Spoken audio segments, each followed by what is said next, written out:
Transformative Principle, Episode 67 with Michael Santos. In this episode, I am very fortunate to have Michael Santos as my guest. He is an amazing individual who spent 26 years in prison. We're going to talk about how he decided to change before he got to prison, what he has done since he's been in prison, and he's only been out of prison for 18 months.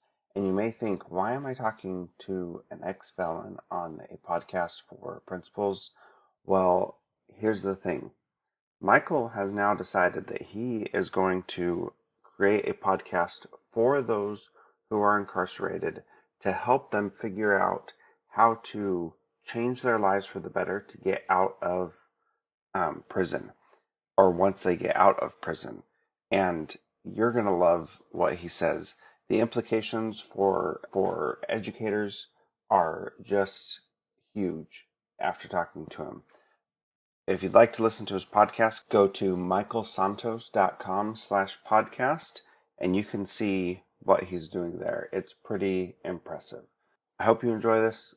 I learned a ton. I know you will also.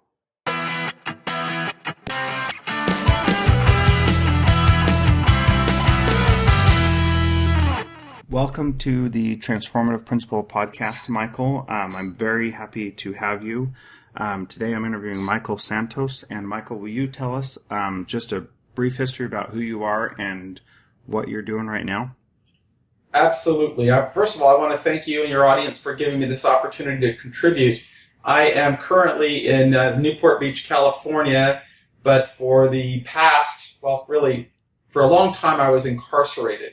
I made some bad decisions during the kind of a reckless transition between my adolescence and adulthood after really being influenced by a movie that many of your people in your audience may remember. It was Scarface from the 1980s. I was just coming out of my teens and early 20s. I saw the movie and thought it would be exciting to pursue that type of a career. Moved to... or rather a scheme, I guess, rather than a career. I moved to Miami from my home in Seattle, where I grew up, and found a supplier that would provide me with cocaine.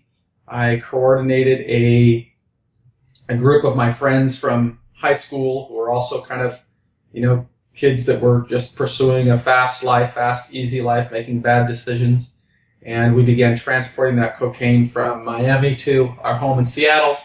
As a consequence, because of my really, I would say, lack of understanding of the law, I believed that if I didn't touch the cocaine, I wasn't really breaking the law. So I kind of coordinated it so other people were driving it and other people were storing it and distributing it locally. And as a consequence of that, as those people started to get arrested after about a year and a half, they started to testify against me in order to save themselves from lengthier sentences. As a consequence, I was charged, but I was charged as being the leader or the kingpin of the crime, and I was facing a sentence of life without the possibility of parole, despite there not being any violence or weapons. We were all just suburban kids that thought we were involved in a crime that we just didn't appreciate the magnitude of severity it was in the country, and it was just at the start of the war on drugs.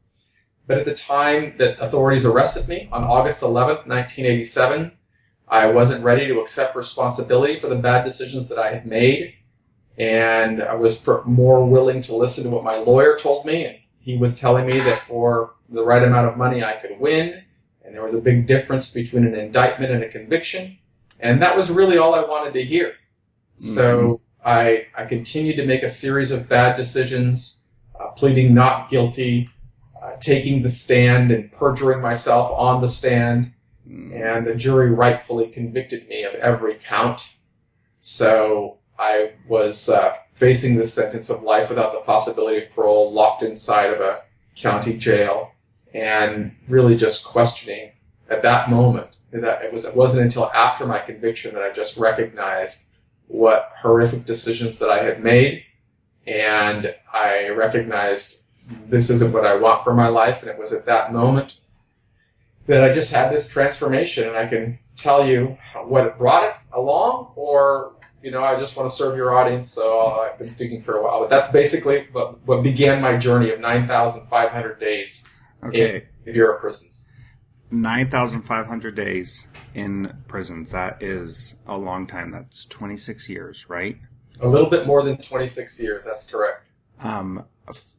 So that is that is an incredibly long time. And to come out and be positive and sound like you really have changed your life and want to be a different person now is incredible. You said a little bit ago that you were suburban kids. Was there an exposure to drugs in your house before, or an exposure to violence? Was that something that you grew up with? Well, no, I didn't. I grew up in an area where I had every opportunity to be a good citizen, but I was always drawn to a fast life. And so I hung around kids that were involved with drugs and gangs, and gangs weren't as big of a problem in society 30 years ago as they are today. But there was always an element of kids who were disobedient and unrepentant, and really just didn't have a clue with regard to how the decisions that they were making today could lead to their future. I didn't see that. I didn't look at the future. I looked at today. I was constantly in pursuit of immediate gratification. And despite the efforts that teachers made to try and influence me, or coaches made to try and influence me, or my parents made to try to influence me, it was always the fast life that attracted me, and the easy way out. Mm-hmm.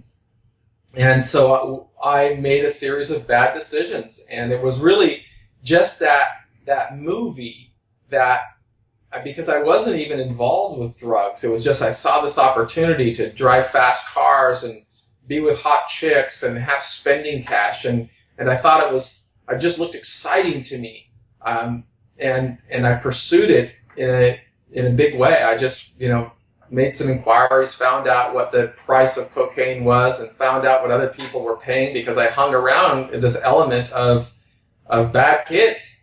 And not only kids, by that time I was 19 years old and 20 years old, so we were adults, and we absolutely knew better. I can't provide any excuse for what drove me at that moment. At that time in my life, I was just driven by saying, how can I do this without getting caught? And made a series of bad decisions. Yeah. So what I find interesting about that is that there wasn't like, you didn't come from a family where everybody was doing that, but you were drawn to a lifestyle, or a perceived lifestyle, that was easy, that was fun and fast and carefree, and you didn't have to think about consequences. And that's a strong draw for anybody, right? You're not out of the ordinary. Everybody would like things to be easy.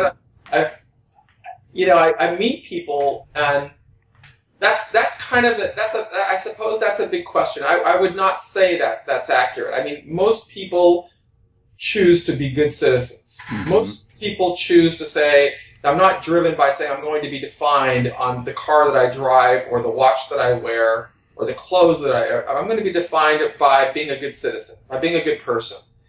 And, I was drawn by, I have this insecurity in who I am, and so I need something else to supplement. I need people to see me as being the big man.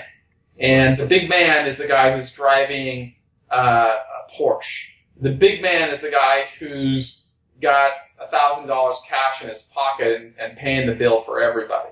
And that's what drew me, to have that illusion that I was something other than I was, that maybe, other people who had more money than I had were better than I was, and I want to be like them. But I didn't want to do the things that would help me get there in an organic manner, a manner that would allow me to derive a sense of self-worth and pride. I just wanted to get there the fastest way that I could. And when I learned about drugs, that was a possibility to put cash in my pocket quickly and drive a car quickly and participate in a nightlife quickly, I failed to recognize the relationship between what I was doing and the possibility of having steel handcuffs slammed on my wrists and taken into a cell that was going to feel as though the walls were closing in, the ceiling was closing in, and they were going to extinguish my spirit in my life.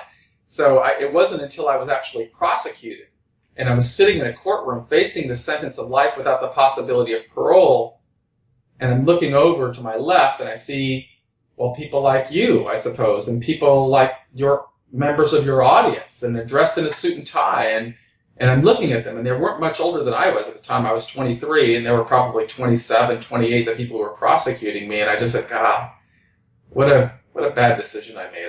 I could have gone to school. I could have been somebody like that, and, fundamentally different. Mm-hmm. So I didn't come to that realization until I was in prison, but the reality is most people choose a better decision. It is an insecurity or a misperception that there's another path. And I didn't follow that path.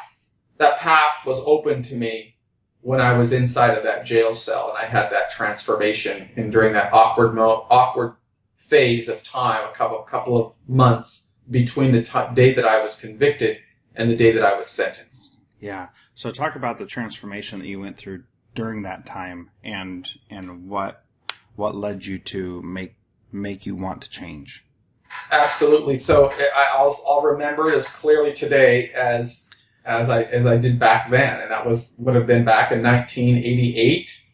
I was locked inside of the Pierce County Jail. I remember being convicted and having the marshals lock me in handcuffs and drive me back to the jail, and I'm realizing during that drive, it was only a couple of miles away from the courthouse, but it felt like 1,000 miles as I'm just saying, my God, this is the rest of my life. I'm convicted. And I get processed into the jail, and you're moving slow or you feel like you're moving I felt as if I were moving in slow motion. And I walk up to the jail cell, and, the hours pass, and you're locked in the cell, and there's people playing cards, and there's people watching television, and it's loud, and people at that time were smoking in the jail, and I'm just saying, my God, I don't want this for the rest of my life. What am I going to do? I don't want to be a criminal. Mm-hmm. And I knew that. But up until that moment, all I cared about was getting out of jail. I had no sense of remorse at all. I had no sense of redemption at all. I was a liar. I lied to everybody involved. I committed perjury on the stand, and some self-loathing sets in. And so you start to pray. You're in that environment, and you start to pray. I started to pray and ask God for some guidance, not to get out, because I knew that ship had sailed. I was not going to get out. I was going in for a long time. When I was convicted, now I knew that my lawyer had misguided me, or rather, I chose to listen and I chose to believe that I was, just making bad decisions. I just made bad decisions. Yeah. Can I interrupt you right there? Yeah. That you were sentenced or going to be sentenced to life without the possibility of parole, and we talk about you changing, right? But you couldn't really change, much at that point in your circumstances. You could only change what was inside of you, because you weren't going to be able to get out of prison in your mind, that you were going to be there until you were an old man, and you got out earlier than your prison sentence was. But how did you do that? How did you say, I can change even though I'm in this horrible environment that limits me and makes me not able to do the things that I want to do? How do you deal with that? So, to be clear, I was facing a sentence of life without parole. It didn't mean I was going to get life. I had no idea what I was going to get, but the judge could have imposed a sentence of life. And there were no guns in my case, and I just couldn't comprehend, well, how could I get life? I mean, I don't understand. This was before our nation made this commitment to mass incarceration, or really at the dawn of that period of time. And I just didn't understand. So what I'm just thinking in there is, oh my God, I could be here for the rest of my life. And your mind starts to process that. And it squeezes the hope out of you. And through that squeezing and through those prayers, I began just looking for some type of guidance. It's as if you're in a labyrinth. And you remember the story of Theseus, who ties the string around his ankle and walks in through the labyrinth, and that string is going to lead him back out. Mm-hmm. Well, that's what I wanted. I was trying to create some type of a string that would lead me out of the labyrinth to which I had sunk, and say, how am I going to get out of here? How am I going to do it? And through those prayers, it's going to sound, it might sound a little fantastic, but it leads me to this book cart. And in this book cart, I'm looking for something. But of course, in the book cart in the jail, what you're seeing a lot of Louis L'Amour and a lot of Daniel Steele. I know I'm not going to find the answer there, and I'm not looking for entertainment. I am looking for this string that is going to lead me out of the labyrinth to which I have no way of getting out. And I can feel the Minotaur coming after me, and he's going to devour me if I don't find my way. I find this book, this two-part book. It was an anthology of philosophy. The name, I'll remember, was A Treasury of Philosophy. There were 2 volumes, navy blue in color, gold etching around the binder, and they were so thick. And I remember picking them up and saying, I wonder what this is. And at that time in my life, I had been such a lousy student, I didn't know what philosophy meant. So I take the book back to my cell and just start flipping through the pages, and I come across this story of Socrates. And I don't know who Socrates is, but he's in jail, and he's waiting for his execution. It's a story of Crito. I think it's called the Crito or something along those lines. But the first lines of it, it's all dialogue, and the first lines of it is, what are you doing here, Crito? I'm in jail. Why are you here? And Crito says, it's okay. I'm going to get you out of here. And basically tells them nobody wants you to die. We're going to support you in exile and lead you out. And the jailer's going to open the door, and it's all going to be okay. And Socrates listens, and I remember, of course he's going to leave, I'm thinking to myself, because that's all I want to do is leave. But instead, Socrates says, no, I'm going to stay. And Crito says, but you're going to die. Socrates says, yes, I'm going to die. And Crito says, but why would you do that?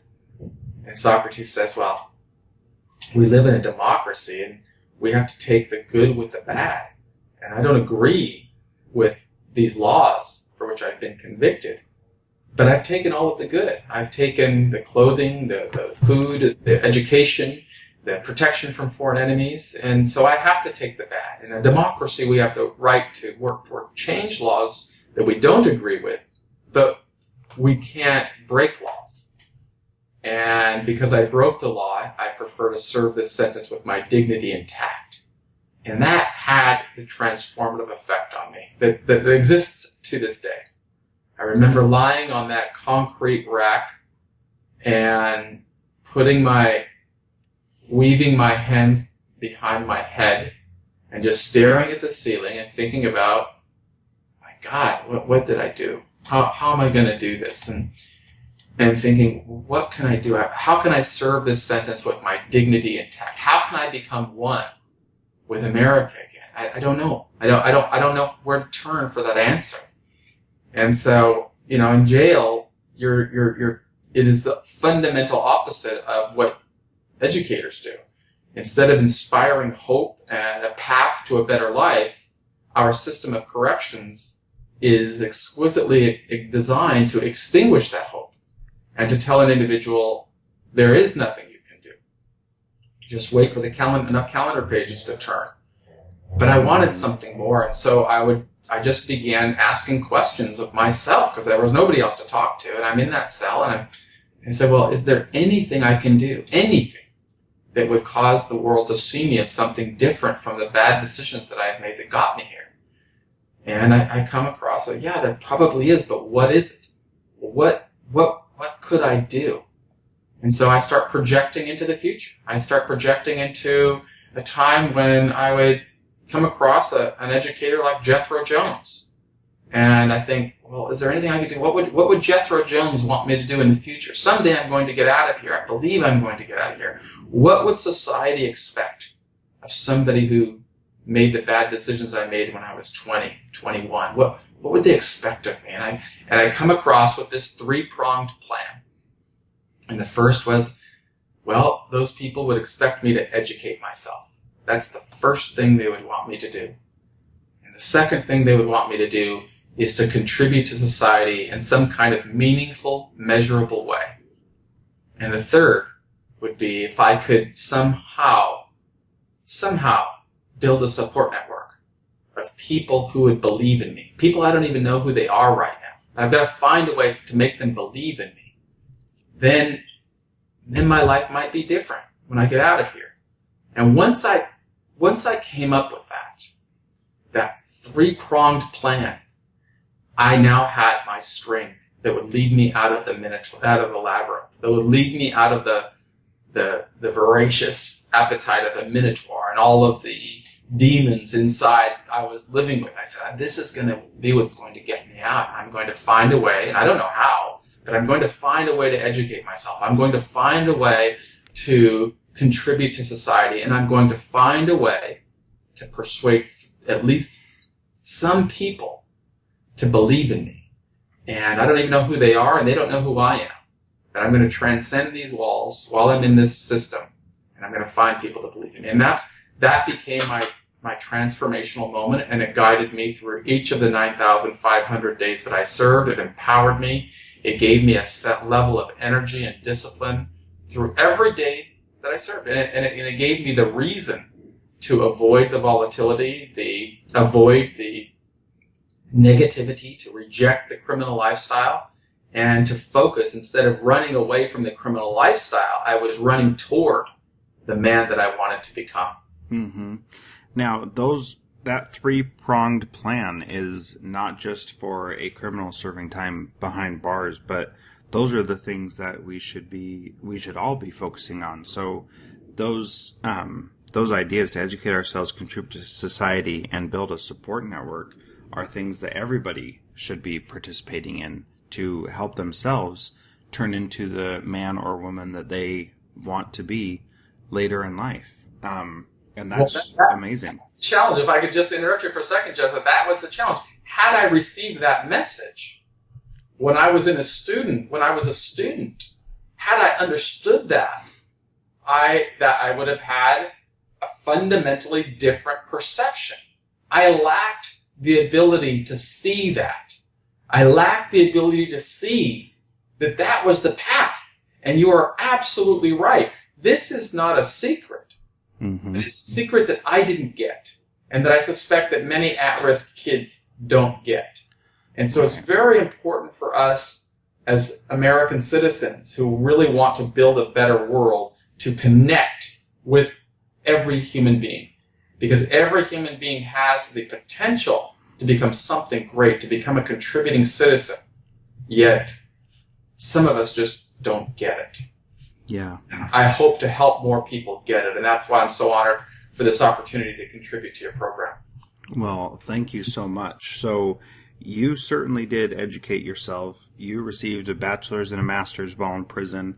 You contributed to society by writing books, and you built a support network by reaching out to people while you were still in prison to get help, to, learn more, become a better person, make positive connections. And that is all amazing.